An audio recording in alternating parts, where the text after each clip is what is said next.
Hi, Sandy. Hi, it's Dave. Hi, it's Kirk. Welcome to the ADK Rock and Metal channel. Today we're just doing a short video because one of the things we talked about is we do the ADK Presents live shows.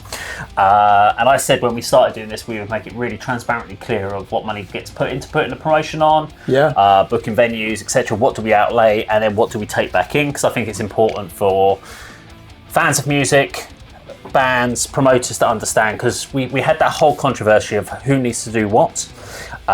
We had bands telling you that venues need to do more to promote gigs, to get people out. We've got venues saying bands need to do more to promote. So I wanted to kind of cover it. We've done it for the first two, and obviously we've just done our night 3, which was Lowdown, Struck Down, Broken Calling, and Before the Sirens at the 66 Bar. It was a Friday night show.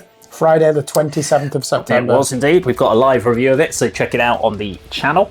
So the cost of setting up the venue. So I figured we should go through the cost. So we set the advance tickets for the sale was £7.50 for 4 bands playing some amazing metal, or you could pay £10 on the door. Some people say that's too expensive. My kind of steer is £2.50 a band. If you're not prepared to pay what is effectively less than half a pint for a band, fuck off is my answer to that. And if you live in Cambridge, a pint's £6 anyway. So people won't pay that for.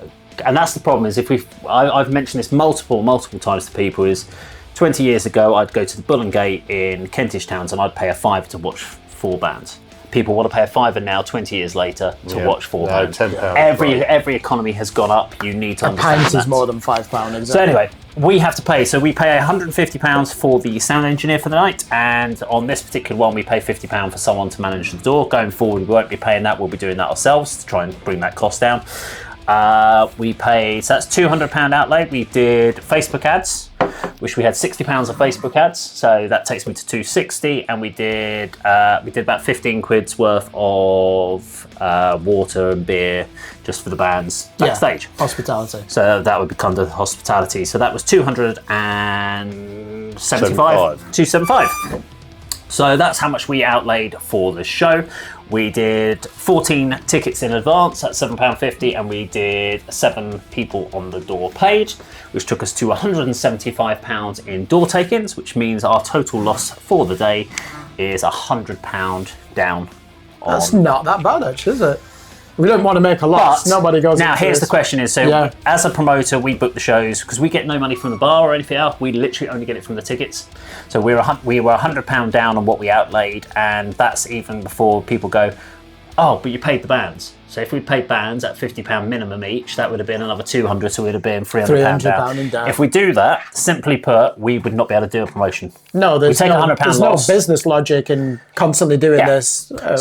We say this to bands. So what I will say is, because someone asked me on the last time with this feedback, going, you must pay bands. So what I do is when we book the gigs, I make it very clear to bands and say, look, this is a simple situation: is we make money on the door. This is what we outlay. As soon as that is covered, we'll be able to pay the bands. So it's in the interest of the bands to also recommend and push ticket sales. Our future gigs, we've put early bird tickets in to try and boost it as well, to get some traction going on that. So we're doing everything we can. What did you do last weekend?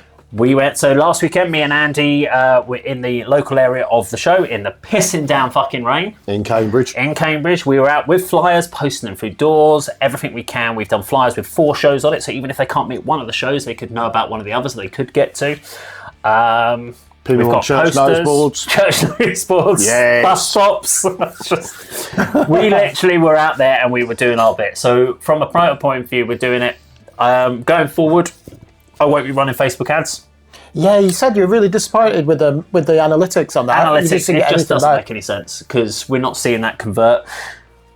I think generally the best thing for us to do going forward is post Facebook groups and just daily posts to Cambridge Rock Societies, Cambridge area, flyer in. We'll see how it goes on this one, and we'll obviously look to maybe do some discounted flyer so we can track flyers in next year.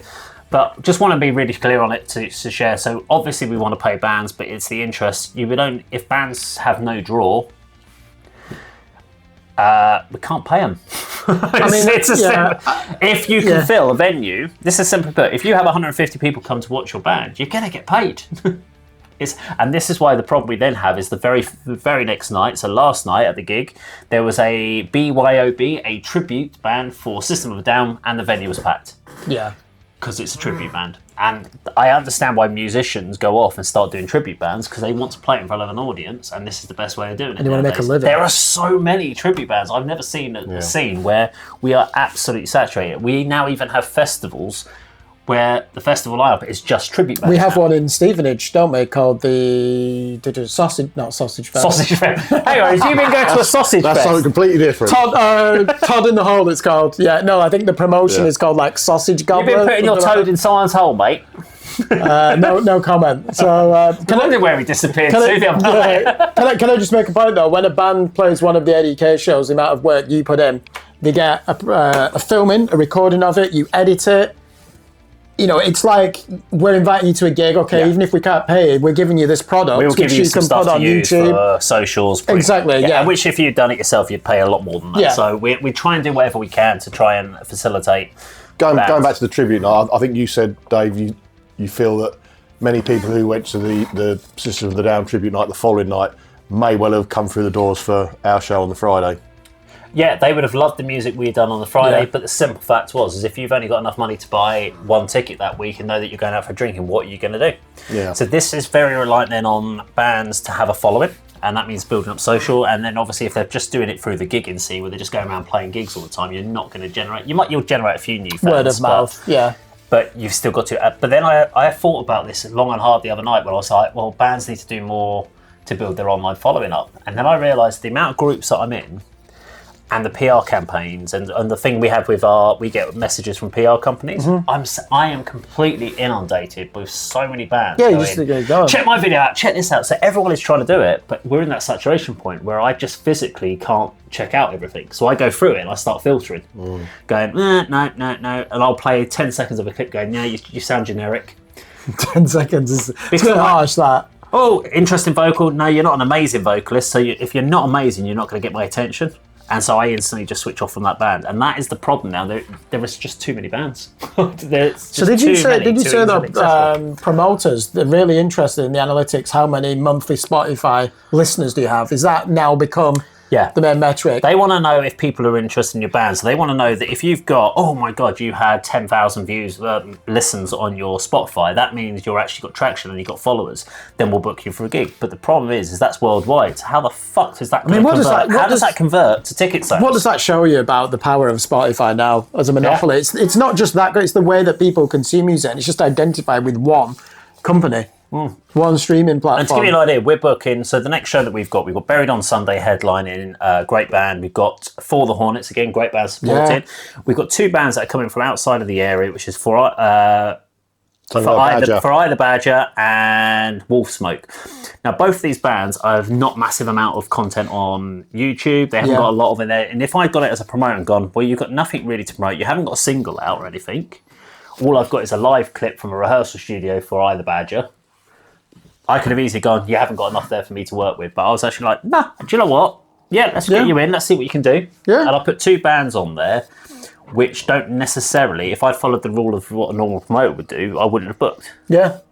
We're trying to give people a chance. I'd rather bring some people in from the area, as long as they're happy to come to the area. Yeah. I can't guarantee money. I'd love to be able to give money, and we'll do everything we can to try and do it, but we're already losing £300. Like 300 £100, but it would be 300 if we paid the bands, wouldn't it? Yeah. But even like we're up to date with 3 shows in, we've lost roughly about £100 a gig. Yeah. So we're £300 down.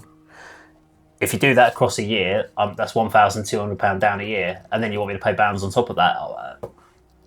What am I, Danny Warbucks? I mean, what? Yeah. Just give the cash. The revenue generation's just not there. So you've got to think about that from a promoter point of view. But want to keep it up to date. Want to keep people honest. If we ever make money, we'll let you know. Anyway, if you enjoyed the video today, please do like, share, and subscribe. We'll see you on the video sometime very soon. Take care.